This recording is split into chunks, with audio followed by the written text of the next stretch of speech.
Welcome to the From the Other Side live show podcast. The live show will begin in 2 minutes. Grab a snack and a drink and sit down to watch another one of our great live shows.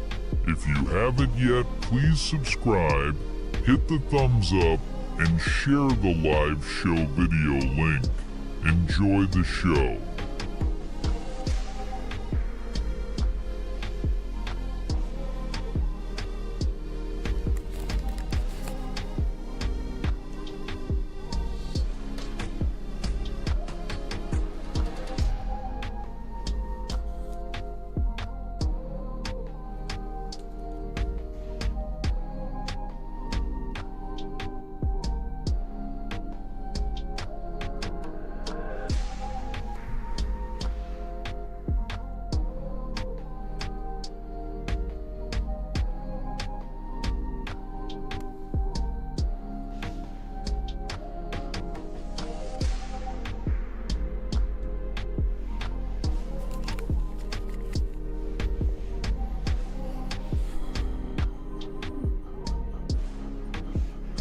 The live show will begin in 1 minute. If you haven't yet, please subscribe, hit the thumbs up, and share the live show video link.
Please like and leave a comment and share this video.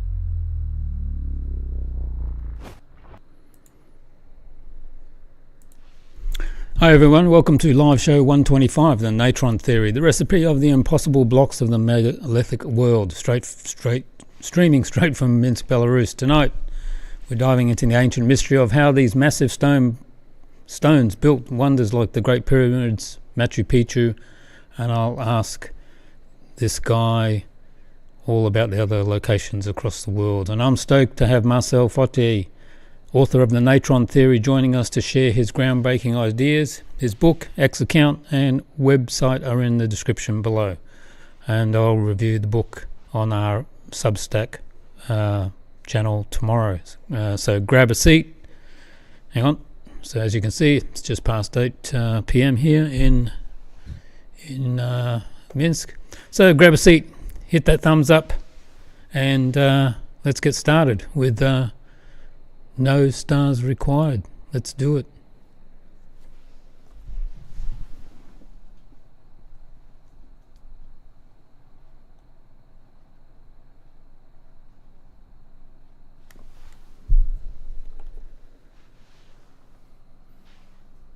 Welcome everyone to today's live show. We're tackling one of the greatest mysteries out there, how ancient civilizations shaped and moved massive stones to create wonders like the Great Pyramids, Machu Picchu's interlocking blocks, and just maybe, which I'll ask him, Petra's rock-cut facades. I've been to Egypt, Petra, Machu Picchu myself, marvelling at the stonework up close, so I'm thrilled to introduce our guest, Marcell Fóti, author of the Natron Theory, a book I've read cover to cover and will be showing you all today. Marcell argues that the Egyptians, the Peruvians, and maybe even other cultures in the past didn't just quarry and carve these stones the hard way, but used natron, a salt they had on hand, to cast artificial stones with fire. In his book, he connects this to Peru's precision fit blocks too. He's tested this with experiments, shared his journey on X, and recently visited Egypt to see the stones himself. So let's dive in. And Marcell, welcome to the show. Hello, thank you for having me. That's great. I've read your book twice now. Really? Very interesting. You know, I've been to all these places. I'll get on to what we're going to talk about anyway. But I've been to all these places and I've always looked at them and wondered they haven't been cut because they're just too, you know, like at the interlocking blocks everywhere in Japan, Lebanon, obviously in Peru, all these places. It's just, you just can't see them hitting stones or with bronze chisels cutting all those. Mm-hmm. So anyway, I've read the Natron Theory, like I said, and loved it, and been to, and I'm going to ask you about India as well. And I'm hooked on this topic. What first pulled you into the puzzle of ancient stone working? I think it was COVID. So I started this journey when COVID hit, and I was about to travel the world, but everything was locked down. So I did the second best thing, and I started to travel online, as I wrote it in the book. Basically, watching YouTube videos about traveling, watching other people traveling. Wow, that's very nice. And this way, I run into some guys creating videos about ancient mysteries. And one of them was Jeffrey Drum, and he has a theory. It's not mine. He has a theory about the real purpose of the pyramids, and he could prove it brilliantly. I'm not going into this, but as I realized that he was able to come up with a theory just by sitting home. It was wow, that's what I need. That's what I can do now. I can sit at home. I'm forced to sit at home, so I picked up one mystery randomly, and it was the unfinished obelisk in Aswan. And I thought that's a good mystery to solve. Nobody could solve it since centuries, so it's my turn now. Let's do it. You know, the unfinished obelisk has this surface with depressions like this, and like this one here. Yeah. Yeah, it's actually it's below, but not below the unfinished obelisk. It's a different stone in the same quarry, and everybody thinks it's below the obelisk, but it's not. It's again a different story. But anyway, I thought that I can come up with an idea how these depressions were made, and I found a way to do it with natron. Yeah, that's better. That's a better picture of the thing. I don't know. It's not the obelisk. It's another stone in the same quarry. But anyway, you can see these marks there, and people are guessing what kind of heavy machinery was able to do to these. But actually, I find a chemical way to do this, and it was natron.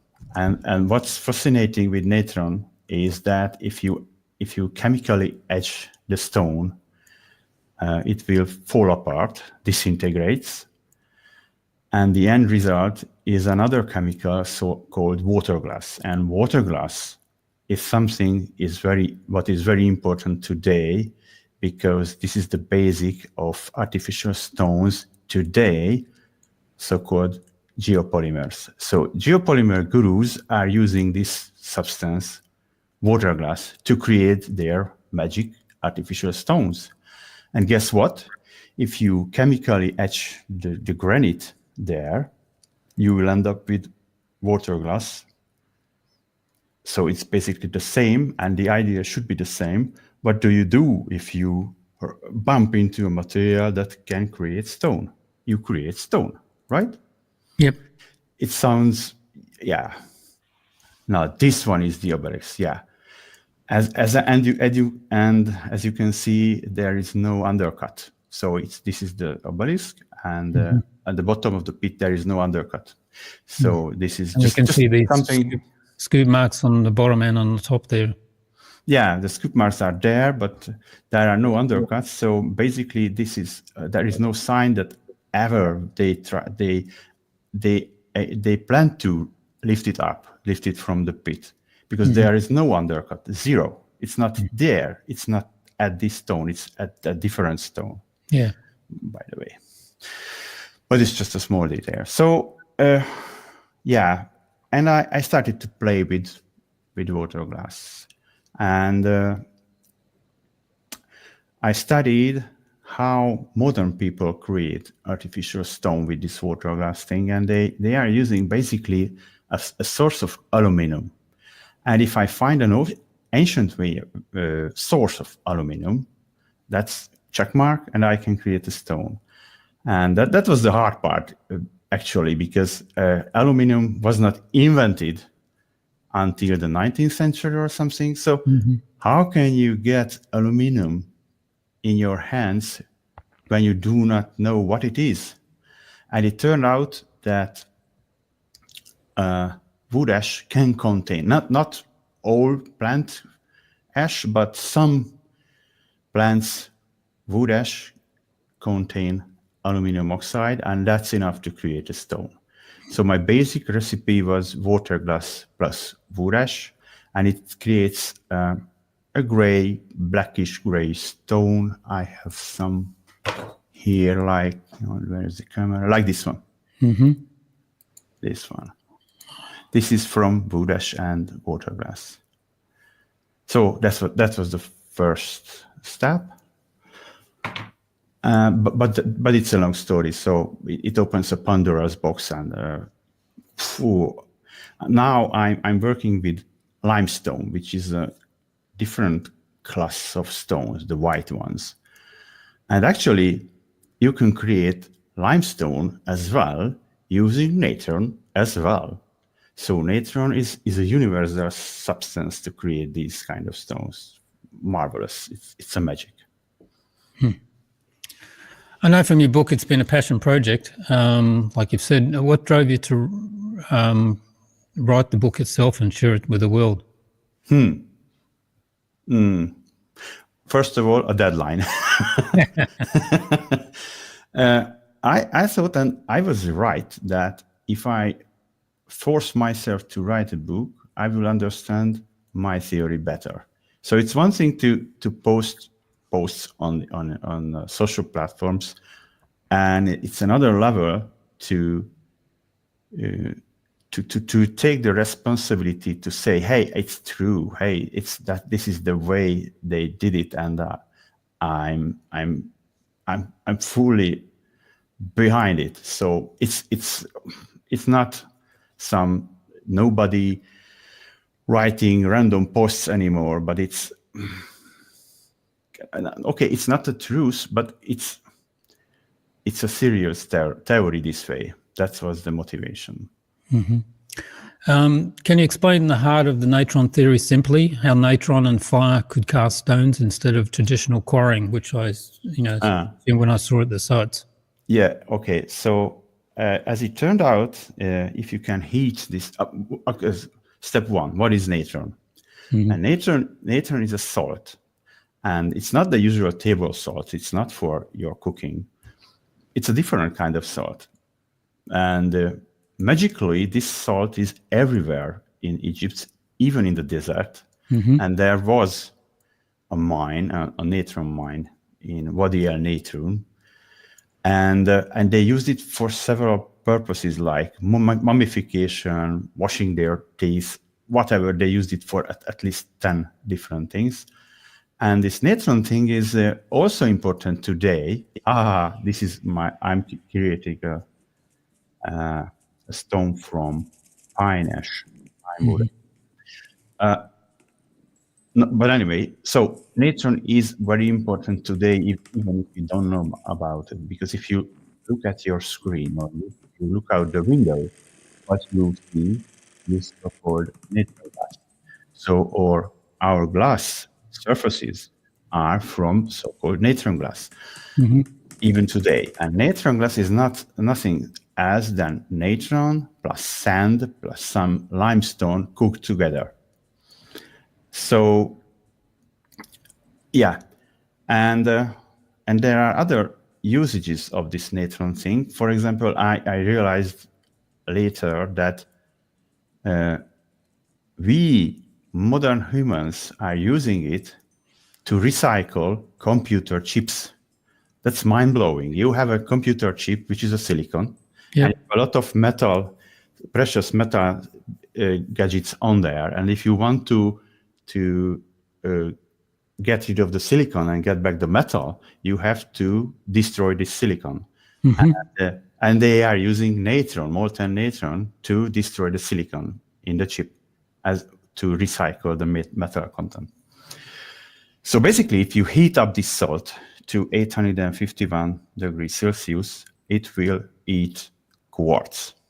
And quartz is silicium dioxide, and it's a main glue or binder of granite, diorite, basalt, basically all volcanic stones. So all volcanic stones are glued together with quartz or silicium dioxide, silicon dioxide. And natron eats that, stone falls apart. And while it eats it out, it produces water glass as a byproduct. So and the back, the water glass molecules comes out. And basically, we arrive the same place. Okay. And the question: is it possible to heat natron to 851 degrees with caveman tools only, with ancient tools only? And I didn't know that, so I gave it a try, and it was working for the first try actually, because I used a grill chimney when you light the charcoal before cooking, and I just put a tin can into this charcoal lighter, and I put a spoon or two natron into the tin can and put a piece of red granite, burn it, let it burn down, open it, and ta-da! The red granite was badly corroded. So it's not even possible, but it's quite easy to do that. So you argue these are all artificial stones. So how does that shift the story I've pictured and we've been taught of ancient workers chiseling away in places like Machu Picchu and Egypt? Yeah. Okay. So if you think about the main characteristics of a Peruvian Cyclopsian wall, that it's so precise that you cannot fit a razor blade in it. All the shapes are different, and how do you lift several ton blocks? And I don't know, like this one, yeah. How do you carve it so precisely? There is one answer that can answer all these questions. This is casting in place. So casting in place. Oh, that's a very good. Could you put it back? No, the previous one. Yeah. Because on that one, there you go. Yes, I cannot. You can see this is small part on in the middle and the upper part when there is this. Yeah, the curves. Yeah, and this small. I have to say, I cannot show you. Can I point can I use the mouse to point it? On your pic? No. Anyway, there is this standing block, and it has this part when it's super thin. All Okay. right. Anyway. Yep. So how do you do that? And it's just silly. I think it's my opinion. It's just silly to remove to cut the block and remove it and put it back and see. Oh, it's not perfect yet, and remove it and put it back. So you don't put here and there 20-ton blocks. It's not feasible. It's dumb. Mm-hmm. But if you cast these in place, what you are lifting is a bucket, and you have the source materials in the bucket like wood ash and water glass and water, and it cannot be a full stone. It can be a plastering as well. We don't know whether these are full stones or not. It can be a full stone for sure, but it can be easily a plastering. You can find videos on YouTube when people are creating similar walls with just mortar. Mm-hmm. It's easy, and there are signs that this is the case, because there are stones that are. Can I show pictures here? Yeah, you should be able to share. Okay, from my collection. Let me show you some. You will cut this out, this paper. Yeah, just a sec.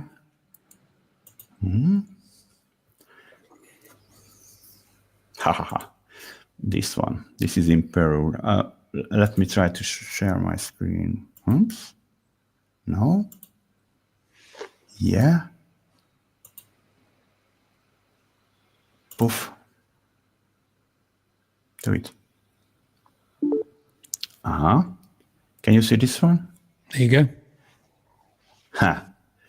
So now I can use the pointer. So this is a fake. This is a fake stone, actually. Mm-hmm. So if and there are others.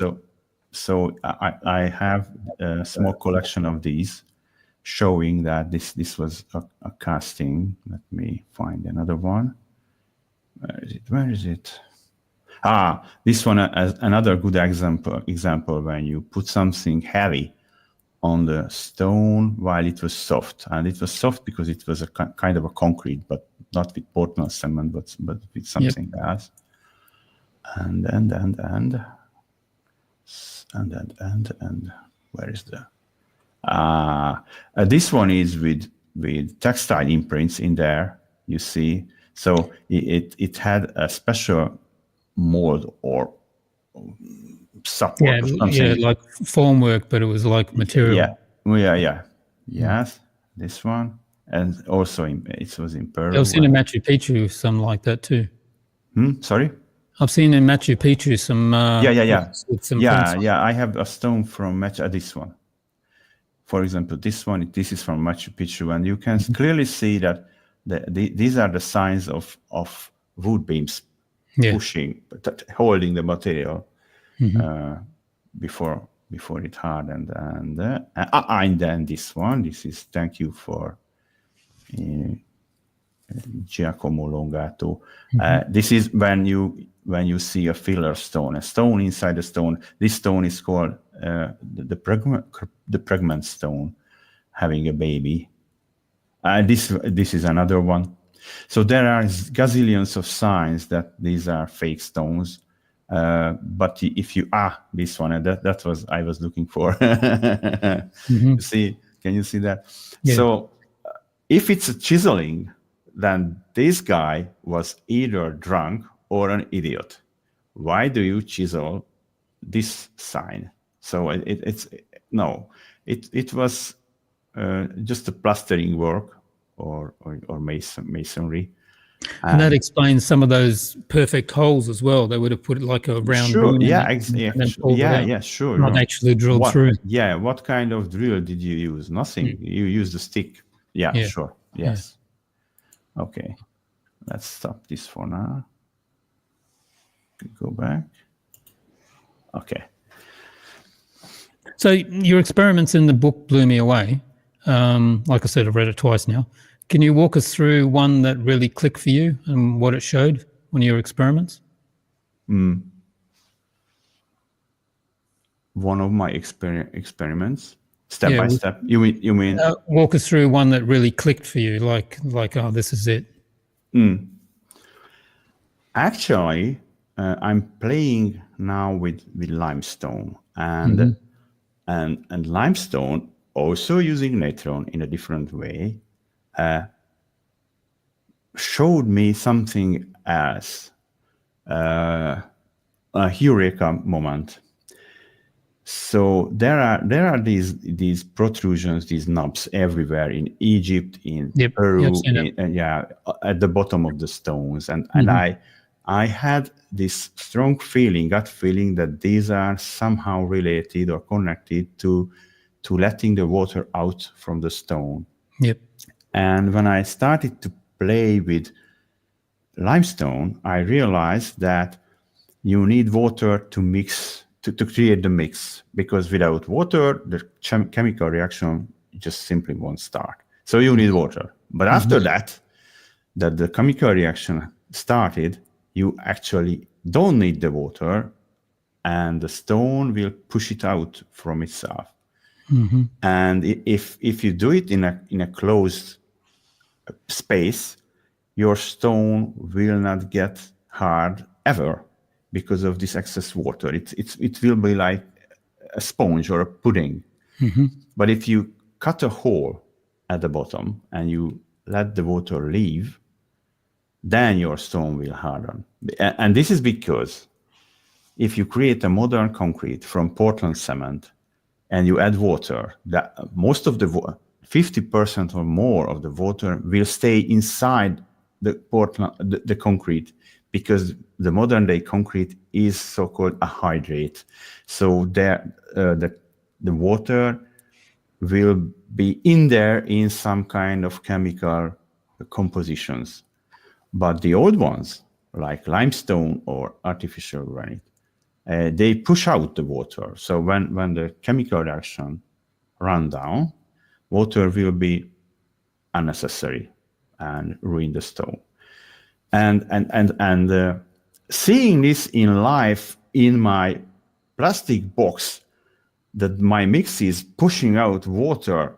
Oh my God! And you can pour. Actually, I have one mix.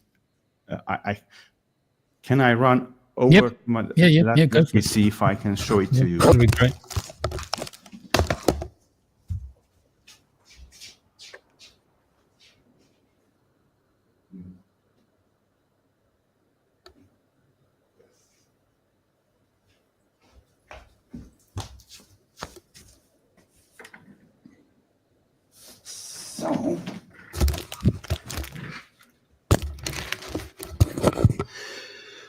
How to show it? So basically, this is a pyramid. I'm casting a pyramid, and I did it half an hour ago or something. And let me see what the camera sees. There is water running on the top. No, you cannot see it. Oh my God! How to? Towards you Can you see the running water, or I pull it towards you a bit. Towards me. And then down slightly. And, that's and it. let me. Yep, that's it. I see the water. Yeah, I can see the water. And this is a small stone. This is just a few decagrams. Now let's try this way and pour it down. I cannot see which side is which. Yeah, I can see the water. You can see it. Yeah. Yeah, it's everywhere. Just a sec. Let me show you. One.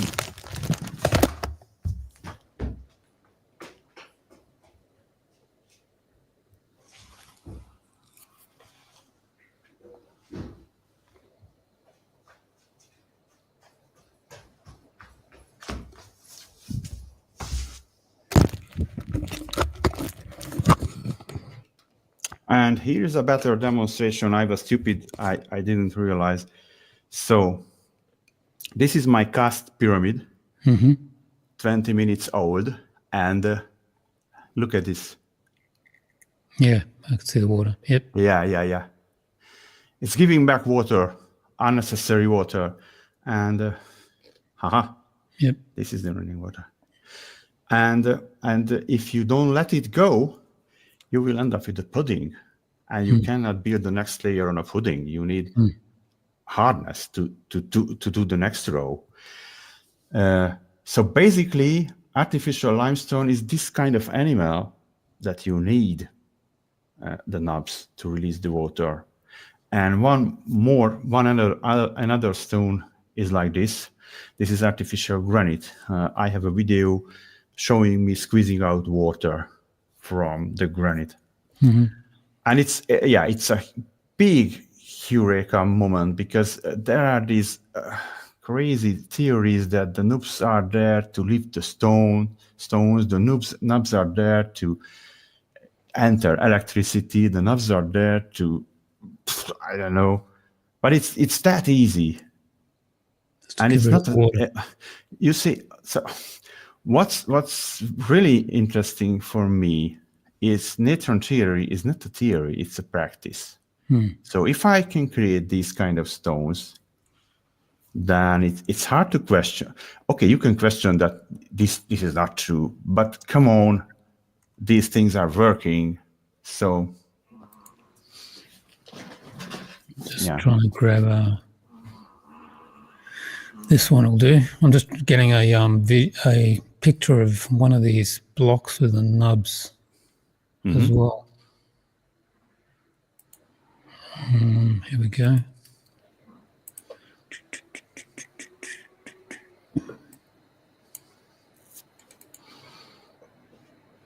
So there's those nubs there. Yeah. And this one, this one is to left the stone. Come on, okay. Yeah. This is to lift the stone. No, actually not. And the peeling, and on the same stone, you can see that it's peeling. It's artificial. Yeah. So the stones at the pyramids, which obviously you were in Egypt. I will get back to my questions, but just while we're digressing. I saw a video once where, I can't remember, a couple of years ago, where it looked like they formed them, formed the bottom ones, cast them, formed, then the next layer, then the next layer, then the next layer. And they said the way doing that would be able to do it in the time frame that was supposed to be done, not like carrying huge blocks somewhere from somewhere. Yeah, sure. And then bringing it across. Do you think all that granite that came from Aswan and all that was came in in powder, gravel or powder, and then brought in ships? And then I think so. Yes, yeah. It's much more easier. It's not you go from impossible to possible if you let people just crush the stone. Why don't we let them just crush the stone? Yeah. Let me show you one more picture. Trying to bring that stone on a little boat seemed to be impossible for me. Yeah. I'd like to show this one before you find. Oh, it's small. Anyway, so the idea that the pyramid stones are artificial is not my idea. There is a guy called Joseph Davidovits who had this idea 25 years ago, and he actually created this block from artificial limestone.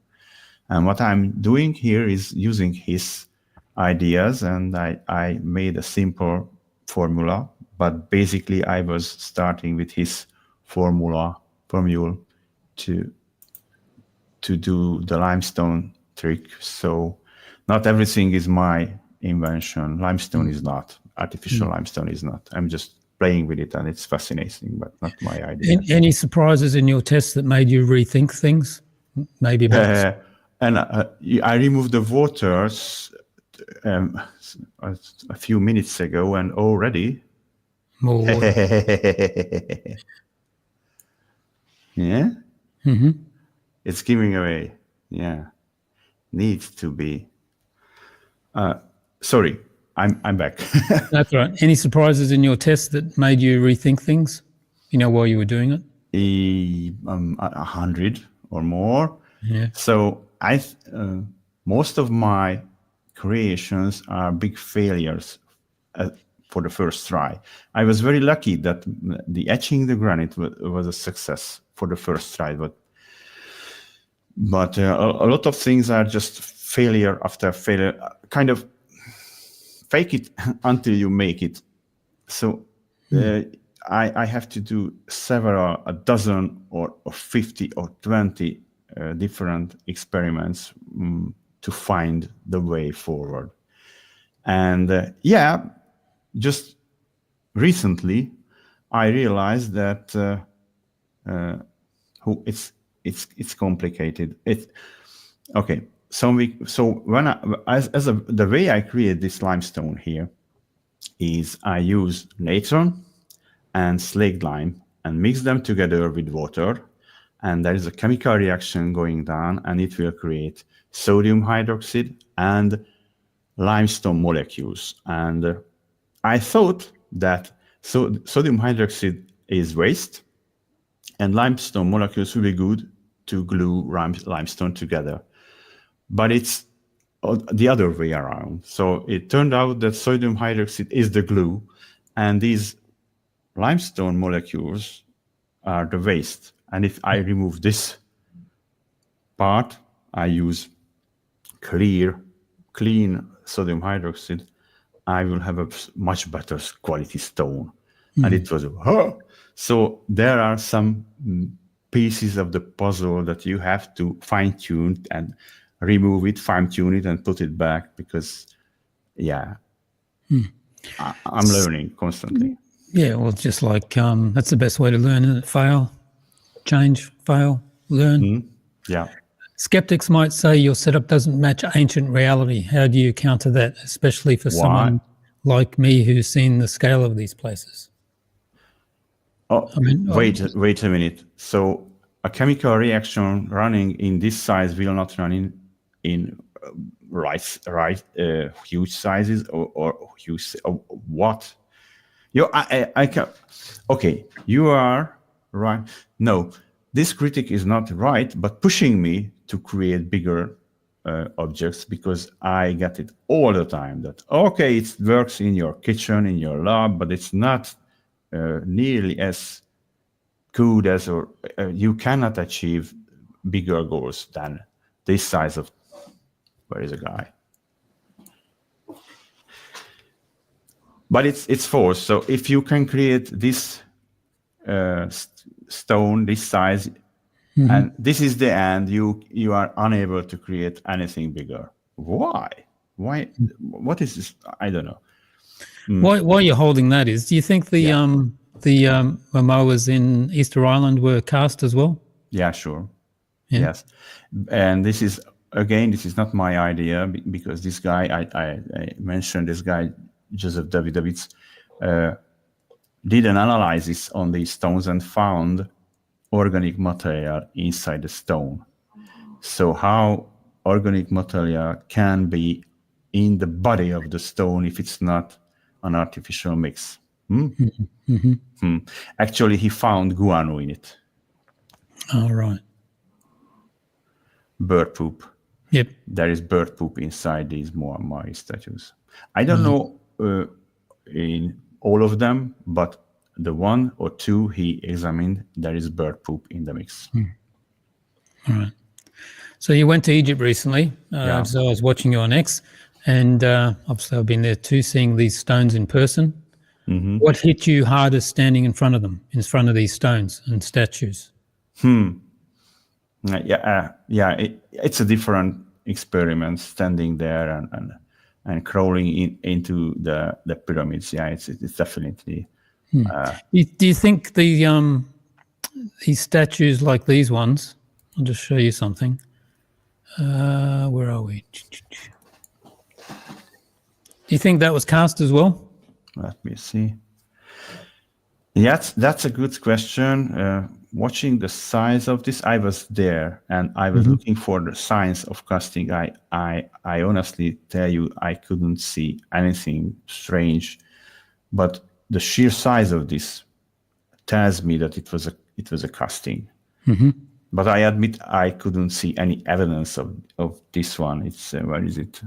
It's in Luxor. Luxor. Yeah.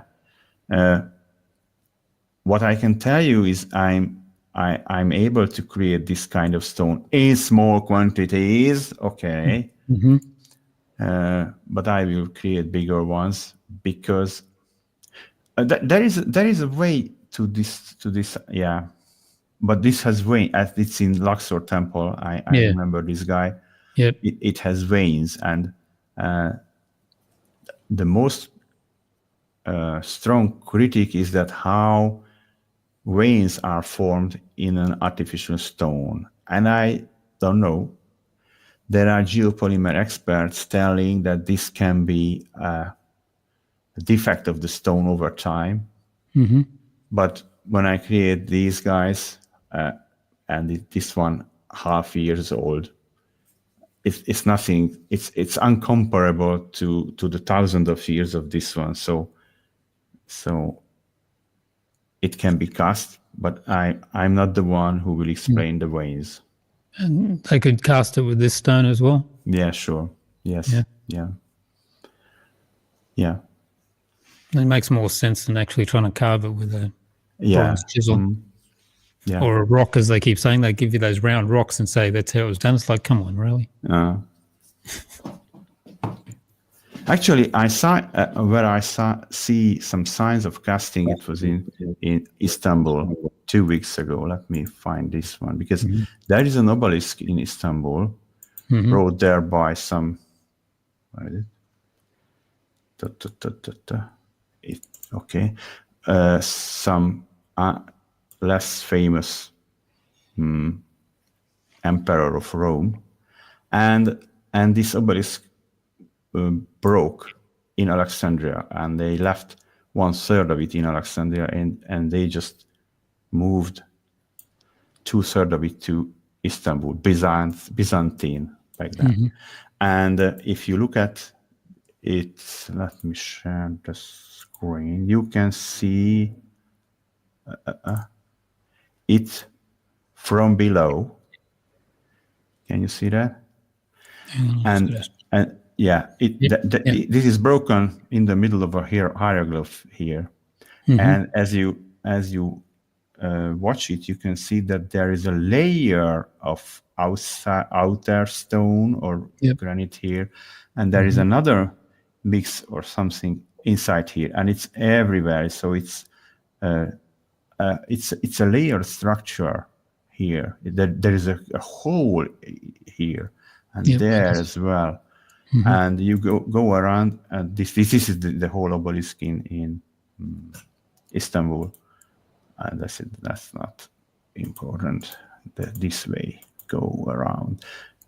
You see, it's a layer there, and this is, and what is also strange that there is a vein here coming down here and going there as well. But again, it's a different material, but the vein goes into that. So that's strange. Yeah. Very strange. Any closer? No, that's not. That's repetition. Yeah. So this one is also broken and have signs of different layers, like creating the outside walls from a material and then filling it up with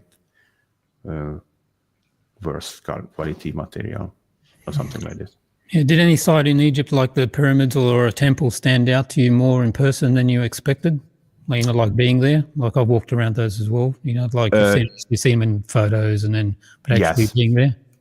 Yes, there is this temple in Dendera where everything is strange. You have the hieroglyph with the helicopter. It's there. That one, You have the light bulb. It's there. Yeah. You can walk into the walls. It's there. Everything is strange. And I went up to the top of this temple, and what I found was just mind-blowing. Clear signs of casting. Let me show you that one as well. Just where it is.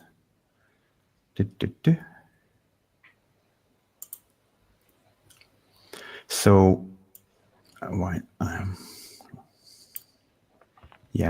down here.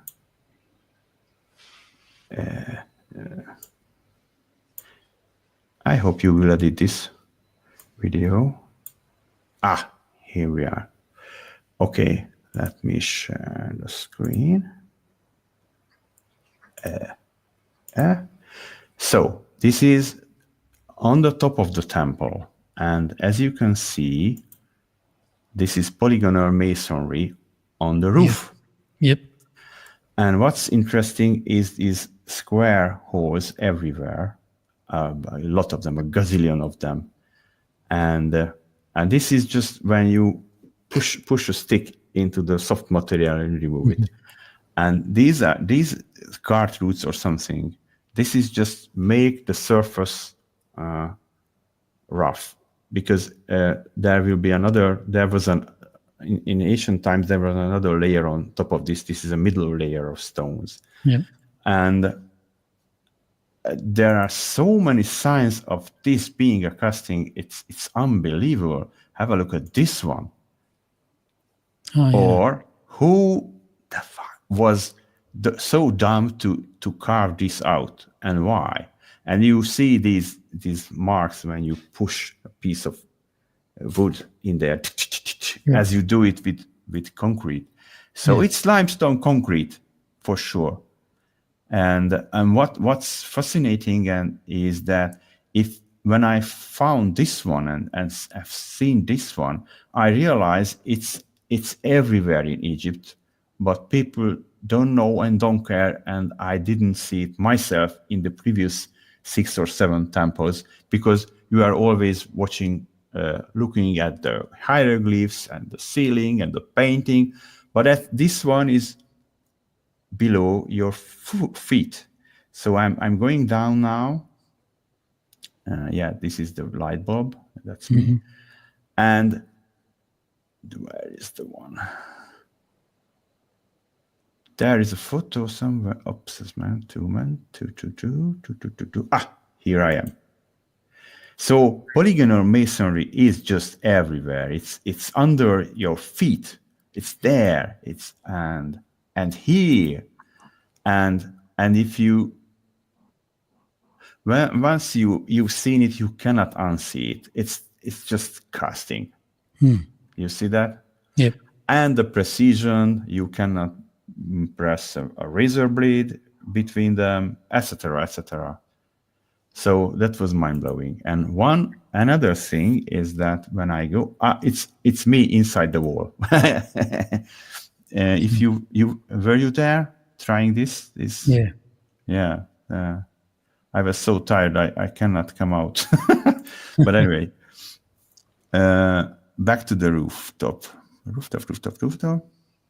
What you can see here is color difference between the wall and the ceiling. And I have a theory, I have to prove it, but the color difference is that the wall was created using natron, and the ceiling was created wood ash lye. The juice when you wash the lye out of wood ash, potassium hydroxide. So the left side was made using potassium hydroxide, and the right side was created either natron or natron, basically natron. And why? Because the potassium hydroxide side has much better quality, and it's more waterproof. It's a roof, so there are not much rain in Egypt, but sometimes it rains. So you need a very good quality, very good water resistance roof. But the wall can be a little bit softer and a little bit less waterproof. And there were a roof on this one. But I cannot prove this, because first I should go back to check this out, and the second I don't know how, because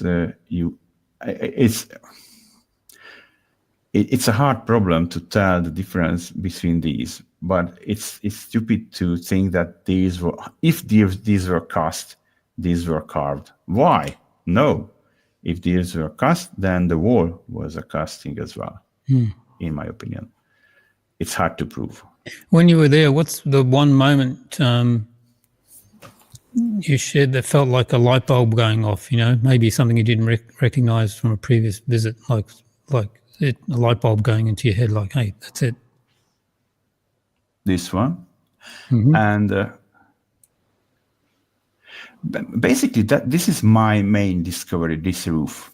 Because if you go back to the Great Pyramid, let me show you that, you will find the very same, here we are. This is the top of the Great Pyramid. Yep. And you will see the very same casting signs here, like square, hose, and pushings here. It was pushed from above, and other things. And experts are saying, or archaeologists, that this is not a sign of casting, because so many people were able to go up here and do whatever they wanted to do. So these square holes are just nothing. It's not proving anything. But if you find hundreds of these square holes and hundreds of these push marks on a different roof, now you can tell that, wait a minute, this is a clear sign of casting. So basically, the roof I showed you, this was my aha moment in Egypt. And after that, I found the sign of casting virtually everywhere below my feet. Yeah. Did you talk to any Egyptologists or locals there? And how did they, if you did, how did they react to your idea? Yeah, I had a guide. You need a guide in Egypt, I guess, because such a different culture. And I talked to several guides, and one of them was open to this idea of casting, but most of them are just playing the same text. They learned it once and they repeat it all the time, over and over again. And if you try to open a discussion with them, they are not open for this.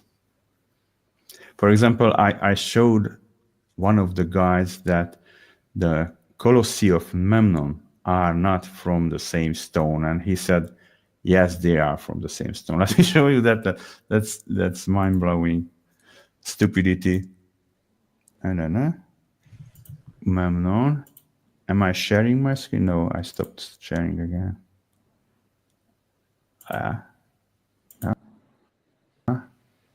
So this is a collection of photos from the Colossi, and officially, I think I missed the link. Then can you reshare it again? Okay. I'm sorry about that. Sharing. Yeah.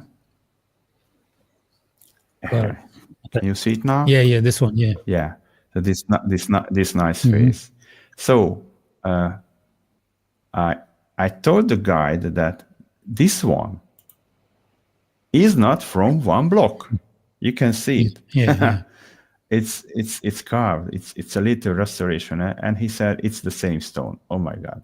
So even the color is different. How can they repeat the same nonsense that this stone is the same as this? No, it's not. It was badly damaged and ruined and rebuilt by a later civilization.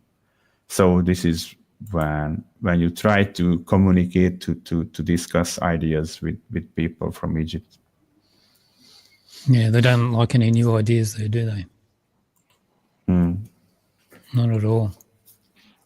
In your book, you linked Peru's interlocking blocks at Machu Picchu and Saskatchewan, which I've seen.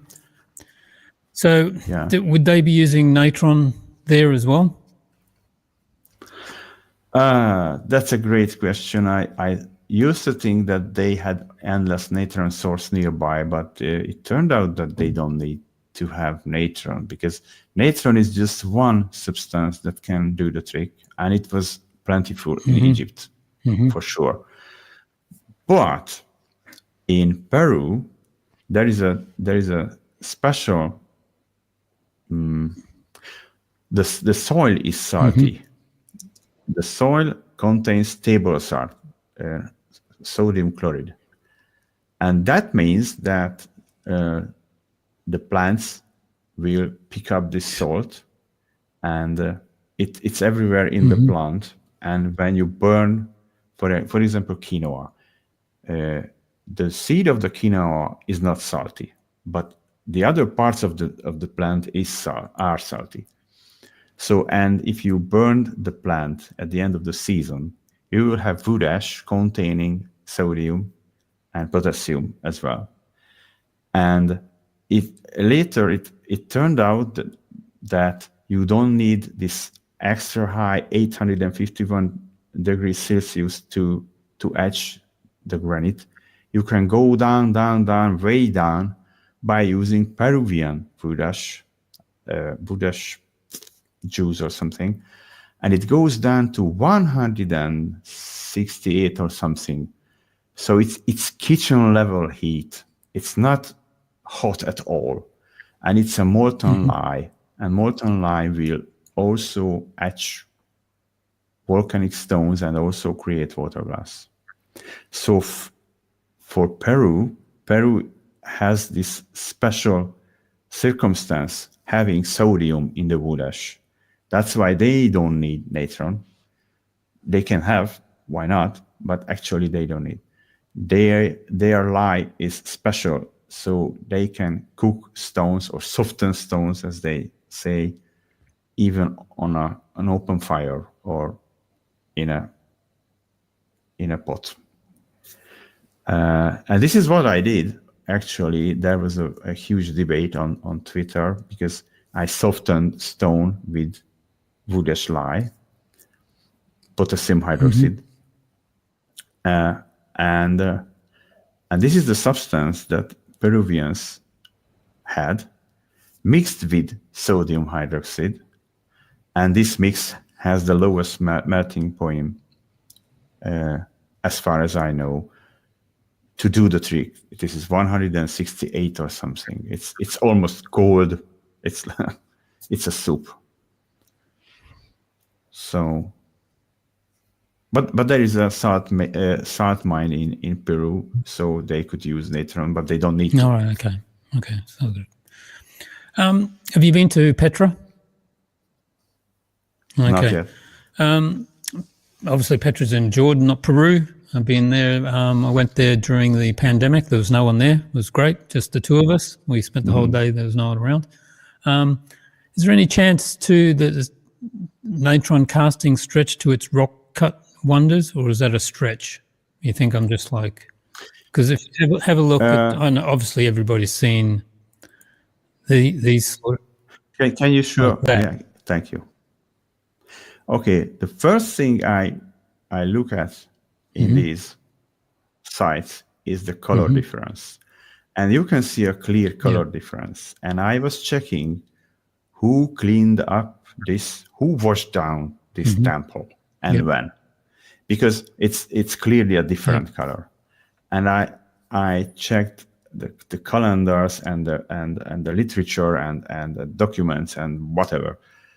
No one has ever washed these stones down. So this is not a color of cleaning, it's a color of substance.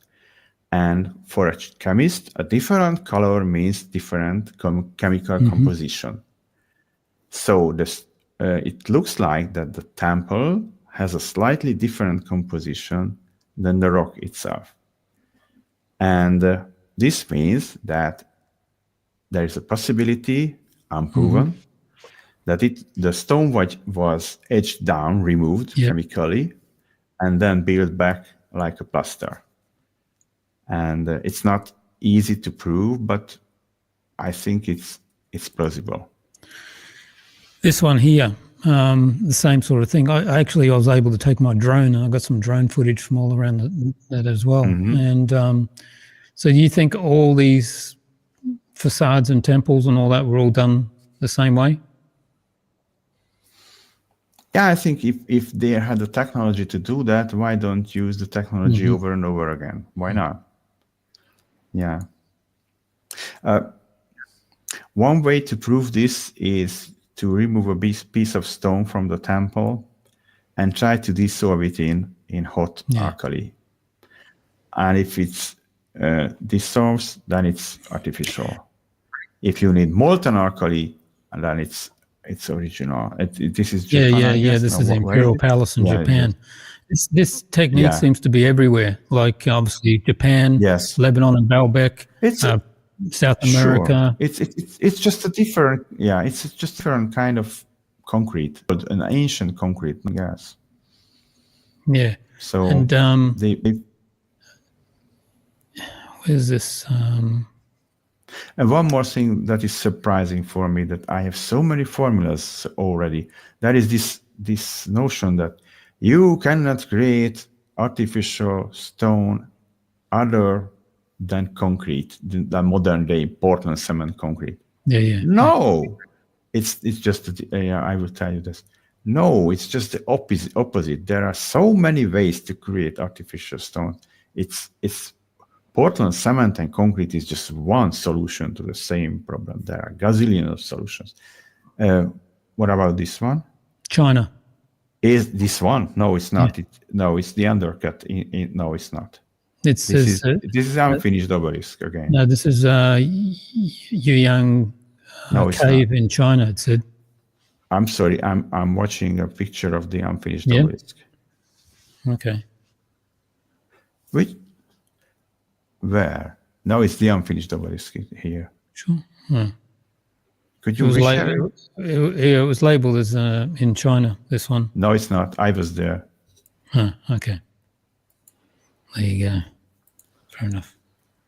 And do you think, there we go, you think they did this in India as well, same thing? Yes, absolutely. Again, from impossible to possible. It's just impossible to create this with chiseling and not making any mistakes, and it requires so much designing. It's unbelievable, and you have to know beforehand that you will not run into very bad quality stone 6 meters deep. How do you know that? You don't. But if you remove the hill and build it back better, then it goes into the possible realm instead of impossible. And by the way, there are signs of casting there. Let me show you. Am I sharing the screen? I don't know. Yeah, I'll just do it. Give me a second. There you go. This one. Can you see it? Yeah, I can see that. So either this pattern was chiseled in, or the stone was soft when somebody created this. It's a bench or something like this. Yeah. Here. Yeah, we've been all around India, and I've just seen all these, all like that temple we were just there. Did you see some similar to these marks? Yeah. Mm-hmm. I don't know why they did it, but it's there. Yeah. And chiseling is not a good explanation for that. No. The good question is, if it's so easy to create artificial stones, because it is easy, why don't we know it? Why do we don't know about it?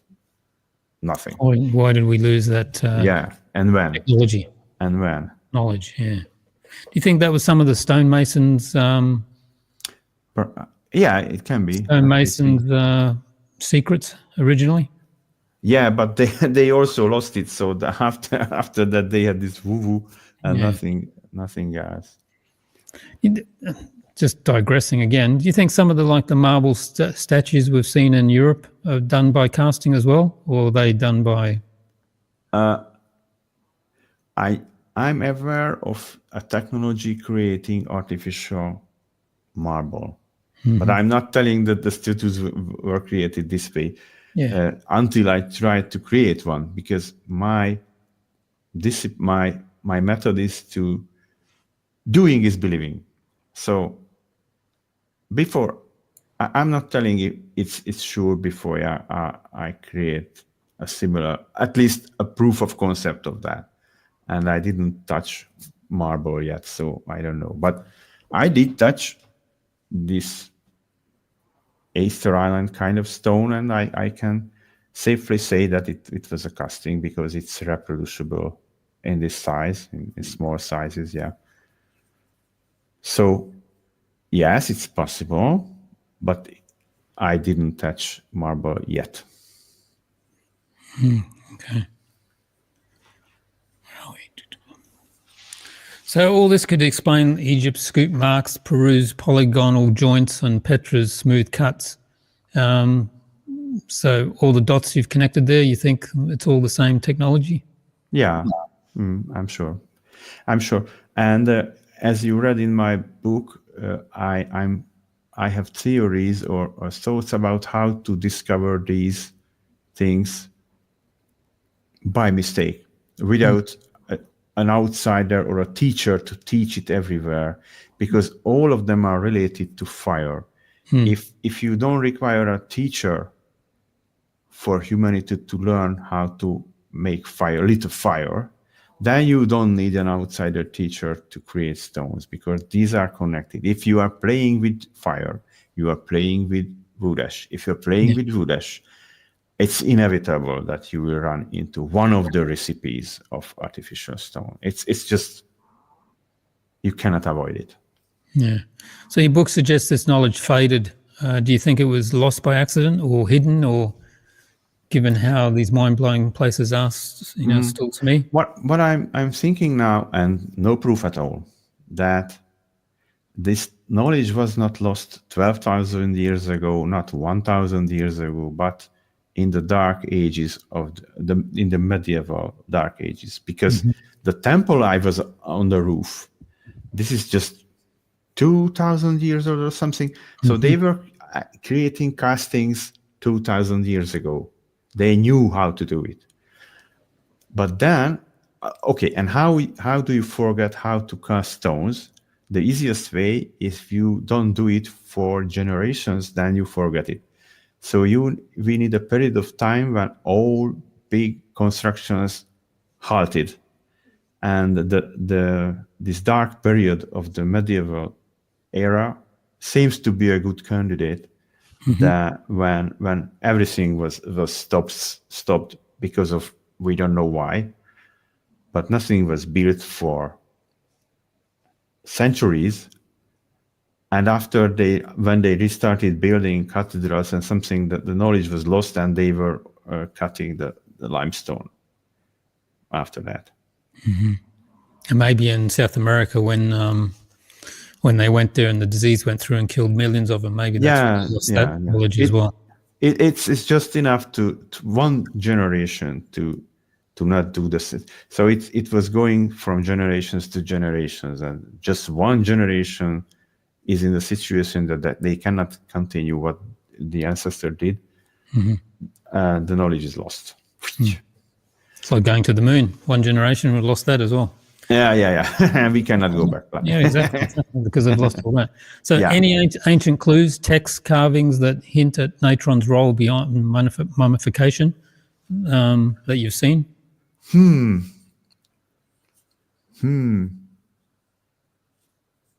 Next question. Okay. If you're right, how does this change what I thought about the builders? The chemists, are they more chemists than masons in Egypt, Peru, and other places?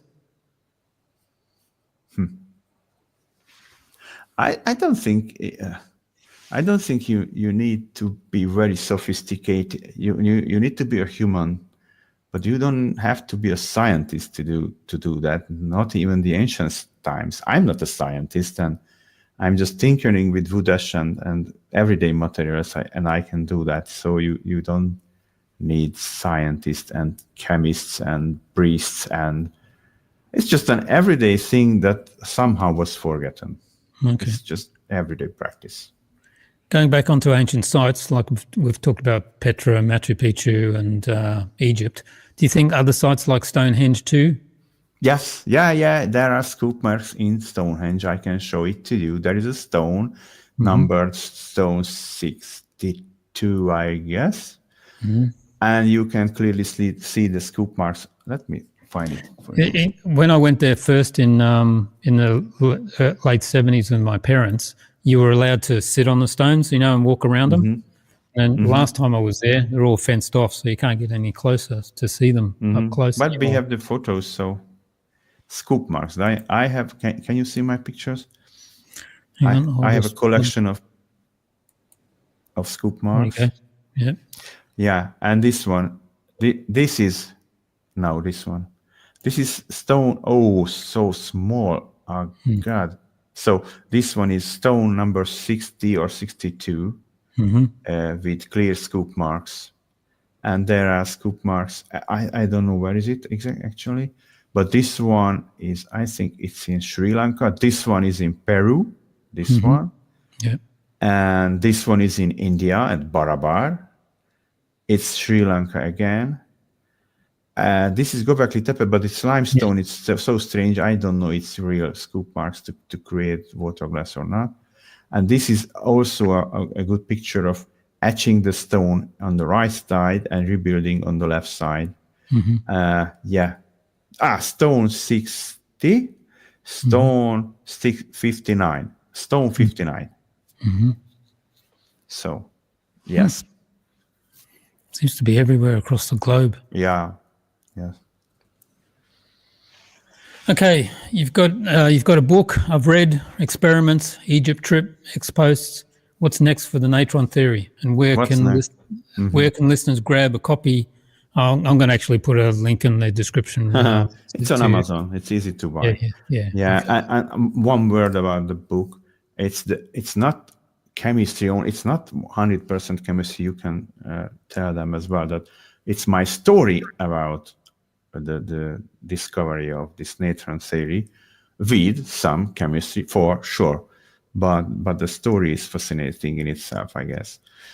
So the next step for me is build. Yeah, thank you.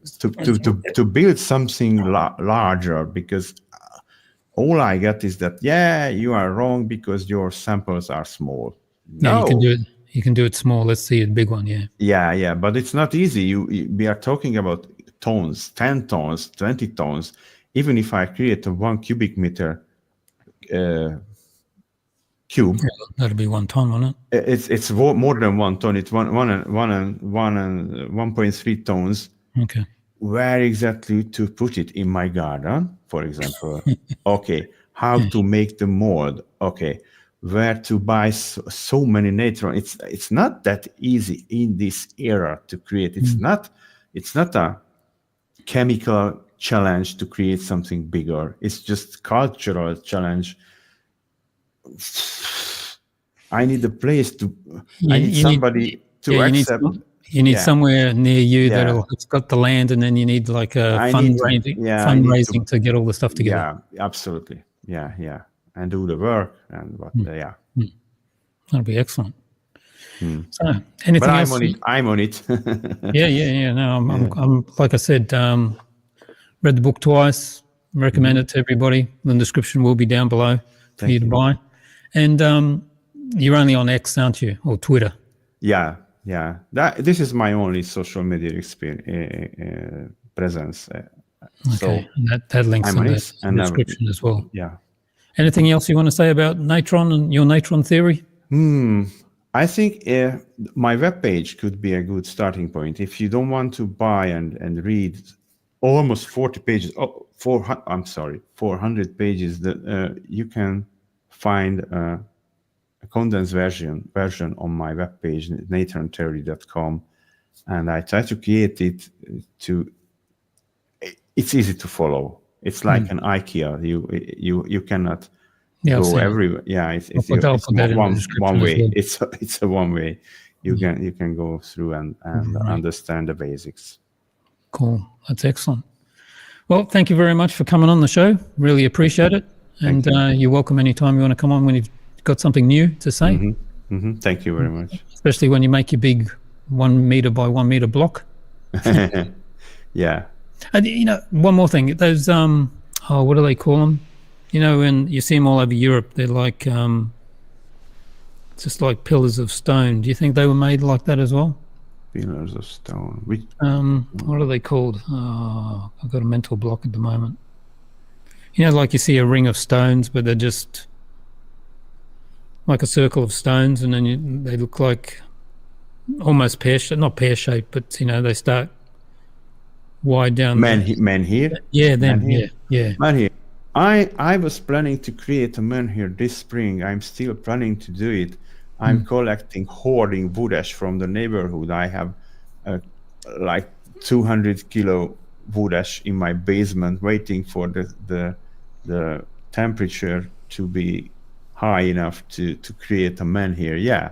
So yeah, but it's the same problem. Creating a menhir is not easier to create a limestone. Your neighbors think that they call you that crazy stone guy?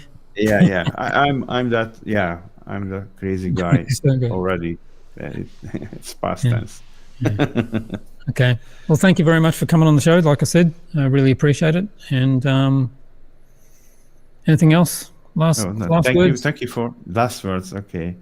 Last words. Wait a minute. Don't trust experts. That's my last word. Exactly. Well, we learned that over COVID. Don't trust experts. There you go. Yeah. That's it. Okay. Thank you very much. Thank you very much.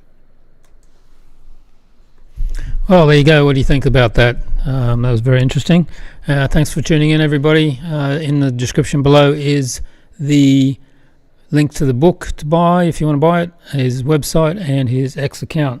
And when he gets that big block, we'll have him on again. Please share this video link and hit the thumbs up. And there may be a show on Wednesday, but it'll be at a later time. Not sure. I've got to go to a hockey match first. So there may be one on Wednesday, not sure, but there will be one the following Sunday. And thanks.